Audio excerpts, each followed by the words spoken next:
Saderengipun monggo sami ngaturaken salam tengger. Wong ulun Basuki Langgeng.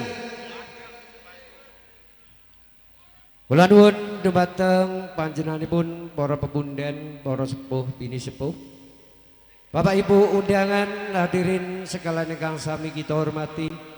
Ing mriki kita pramugari ngaturaken sugeng siang sugeng rawuh. Ugi sugeng pinanggihan wonten ing pagelaran seni budaya Taib Jawa Timur alat Tengger.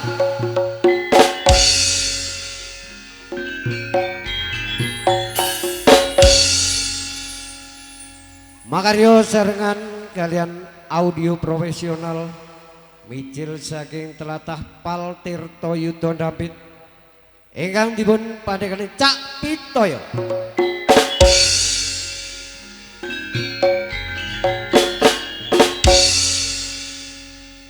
Oke, makaryo kalian audio Tekgrafi Production mijil saking Ledok Pring Nongko Jajar Tutur Pasuruan ingkang dipun pandhekani Cak Tikno.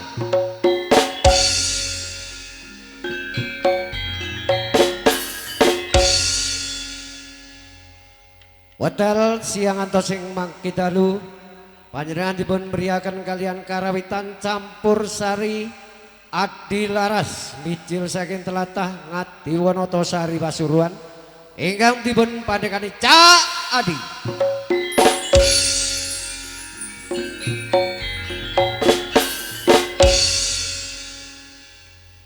Bapak Ibu undangan hadirin sekalian ingkang sami kita hormati. Ing siang menika hajatipun Bapak Agustio Ibu Widar diwiwiti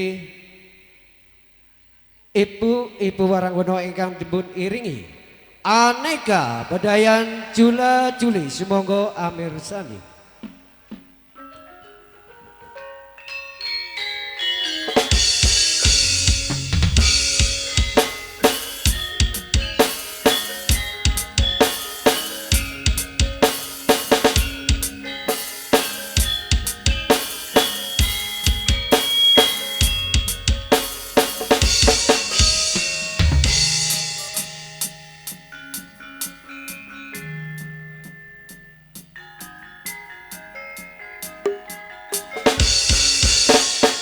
Bapak Ibu hadirin sekalian, marilah kita saksikan sesarengan inilah para artis-artis Waranggono dari kawasan Malang Raya Jawa Timur di Bapak Panji Adi Laras Ngadiwono.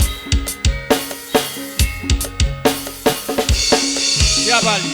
Neng Ase Setoyowati, salah satu artis dari kawasan Kepanjen. Neng Lili Wijaya dari kawasan Kota Waja. Neng Kumala Dewi, Neng Puji Lestariono,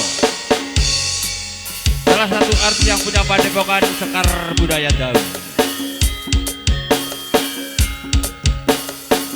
Neng Ratih Nono Setiawati dari kawasan Pagesasi Malang Jawa Timur. Neng Yati Yuliarno Pandu Budaya Kota Wisata Batu yang punya sanggar tari dari kawasan Kota Batu.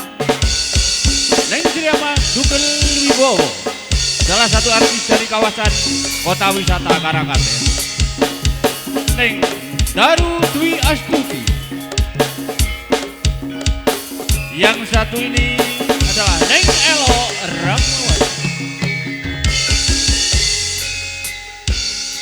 Tidak mau ketinggalan Neng Ayu Madewi, salah satu artis dari kawasan Kota Wisata Ngantang Malang Jawa Timur. Marilah kita saksikan bersama. Selamat berhibur dan selamat menyaksikan.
Saiki tanggal 6 ngancip lane bulan Sapar taune 2026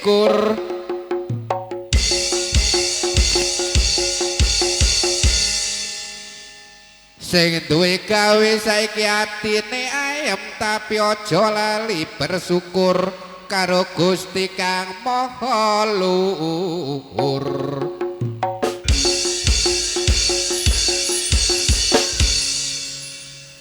Sing penting bolo-bolo kabeh tak dongakno uripe makmur.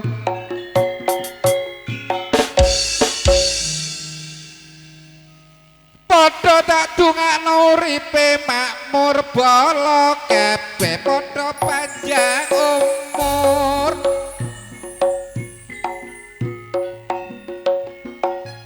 Muga mantene bisa langgeng saumur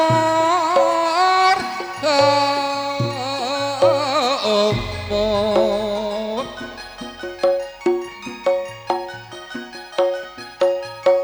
Sugeng harawuh dumateng para tamu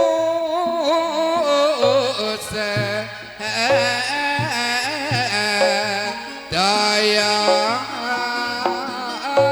daya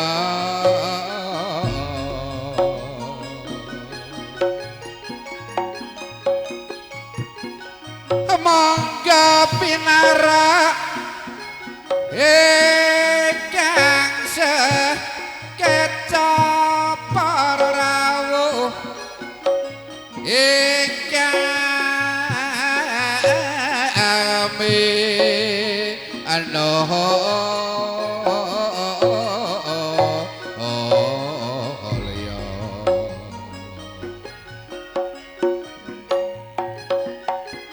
langkung prayugi karasa maringono kritik wawasan saha pemanggih ingkangnya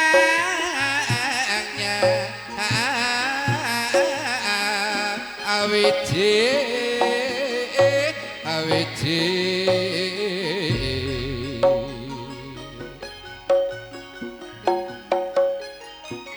Mbok menawi wonten kalepatan sedaya rombongan kula nyuwun siagunge pangapalan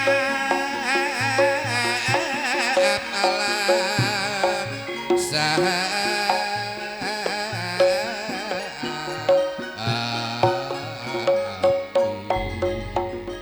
Monggo Cak Nur.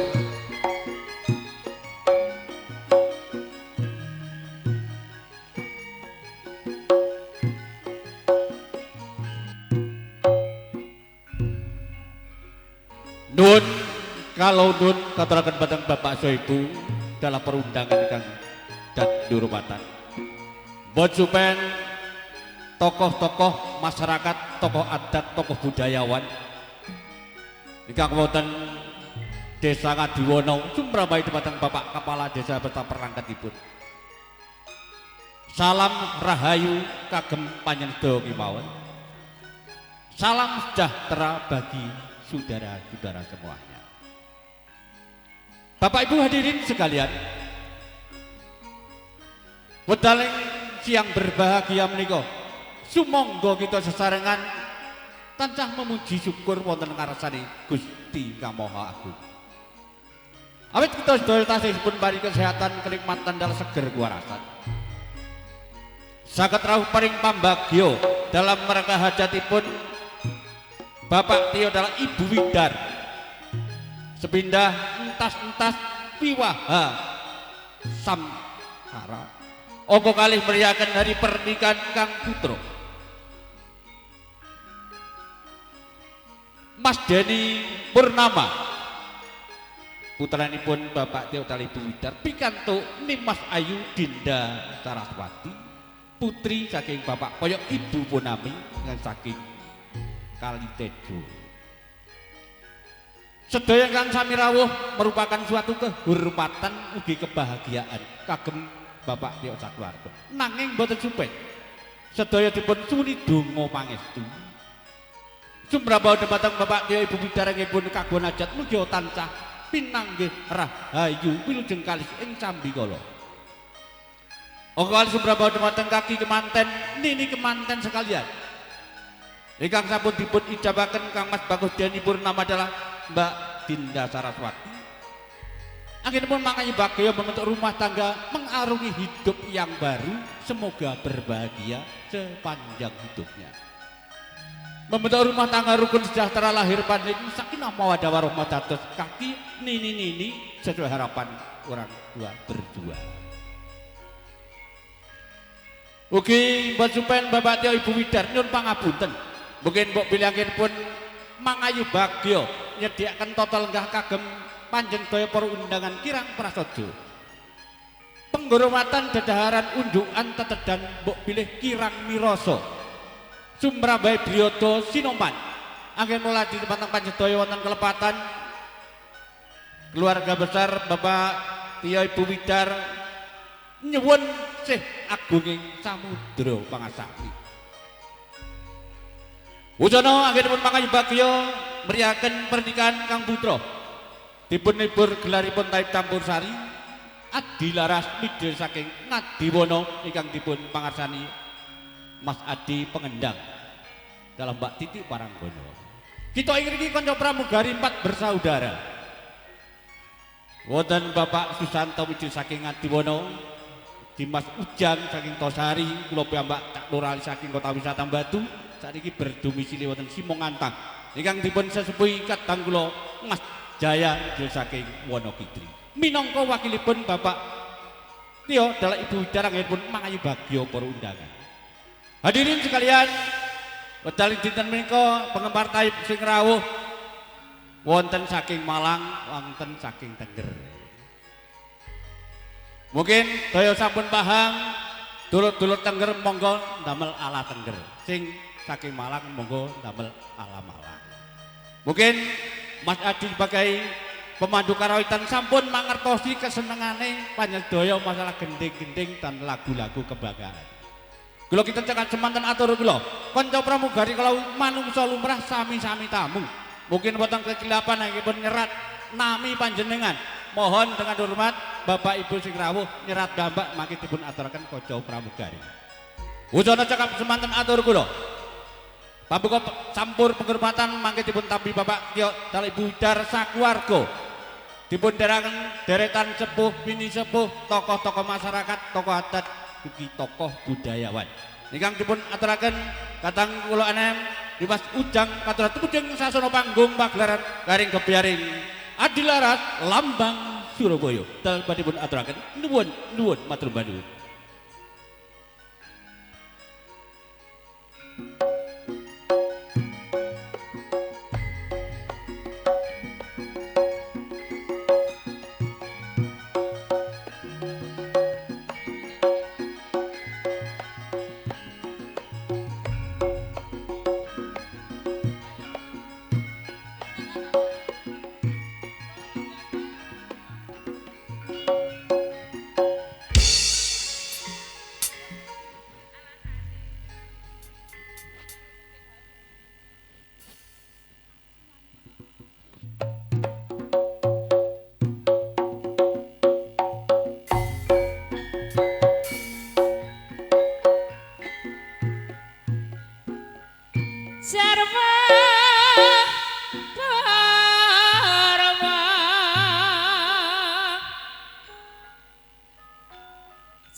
nyambut gawe timan makmur desane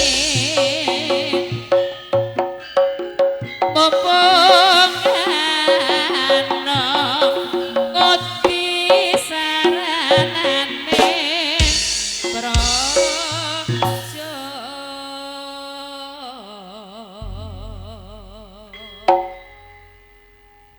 Nggih, matur nuwun dumateng katang kula Mas Ujang ingkang sampun ngaturaken doktarinipun karena gending lambang madhepun belandaran ganti lambah prayogi sanget. Moga salajengipun ingkang kula suwun tindak sasana pagelaran kangge rami sampun penghormatan ingkang gawe pitan dumateng Bapak ingkang hamangku gati panjenenganipun Bapak Tio Soibu Wintar kadipun dampingi kemanten Mas Deni Mbak Dendra kadampingan dening adik Sipa begitupun sarengi Bapak Poyok Soibu Bonami dipun dampingi tiang sepaipun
sambi udut ngombe kopi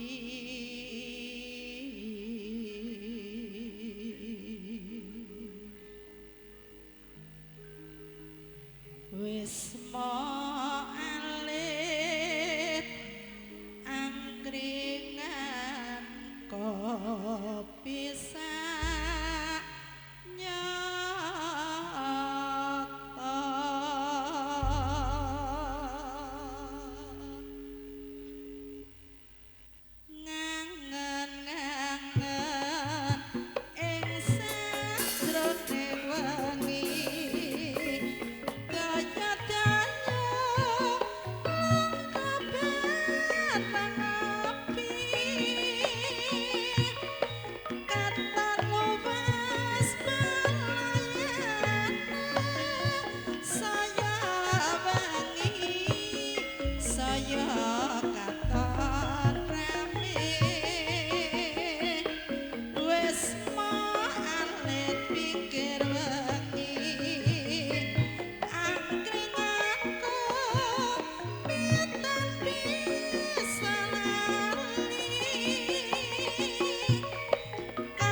tresing karso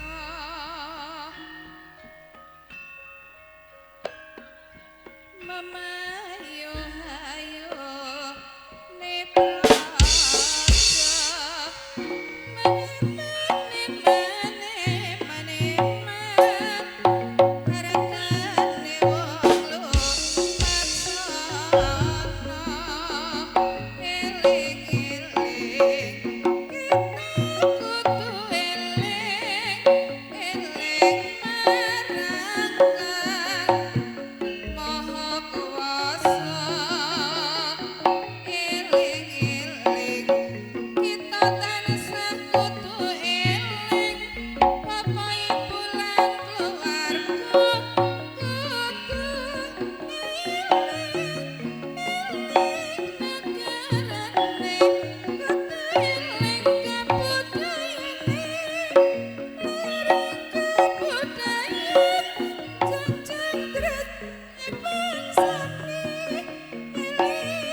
kita kudu eling eling maraka Maha Kuasa eling eling kita tansah kudu eling Bapak Ibu lan keluarga kudu eling eling negarane kudu eling kabudayane luhure kabudayan jujur derajate basane eling eling kudu eling bebasan woing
Nggih matur nuwun sampun penghormatan ingkang pun tindakaken dumateng Bapak ingkang mangkukati.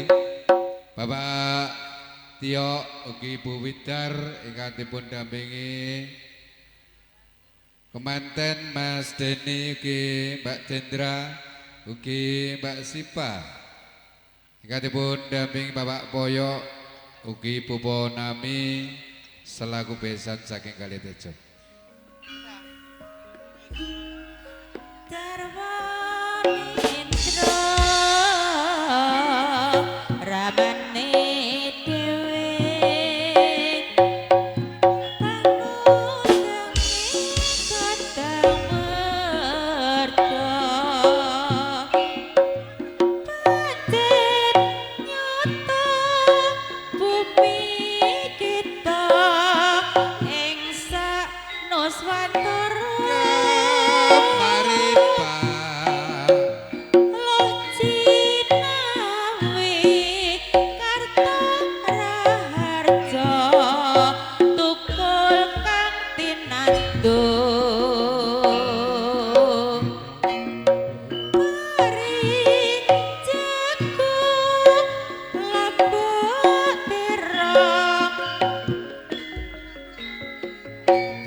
Masa nangkai pada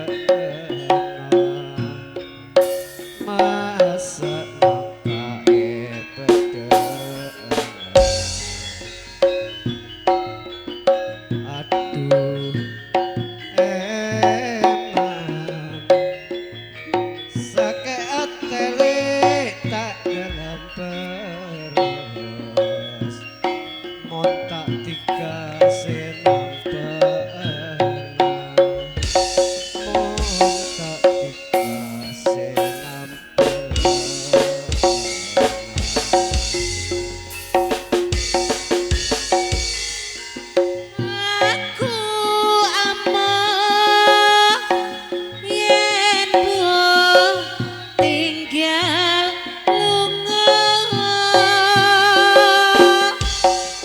Aku bingung rumangsa ketemu nyedina nalangsa yen wangi sepi prasat kuciwa nekatan mata. Ora suwe aku bali Suwe-suwe ya ora citra netepi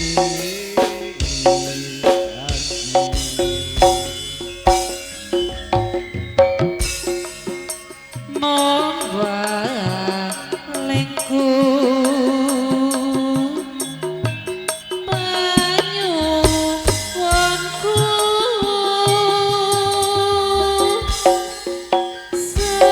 senguku urip wangi.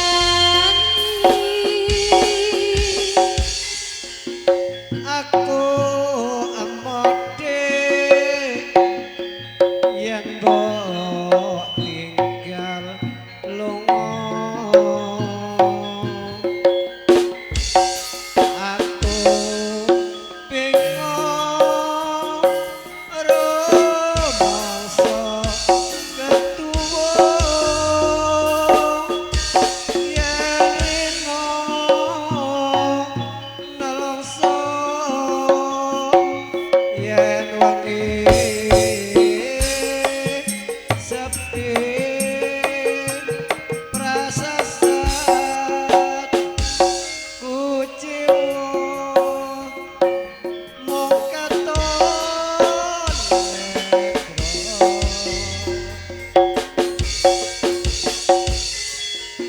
Ora suwe aku bali. Ojo suwi-suwi wong ayu. Ora citra netepi janji. Asal asal asal Nyuwunku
Nggih matur nuwun sampun penghormatan saking sepuh bini sepuh desa Bapak Kades Sino hingga sampun dipun dampingi segenap perangkat desa ugi sepuh bini sepuh BPD LPM ingkang nembe kemawon paripurna.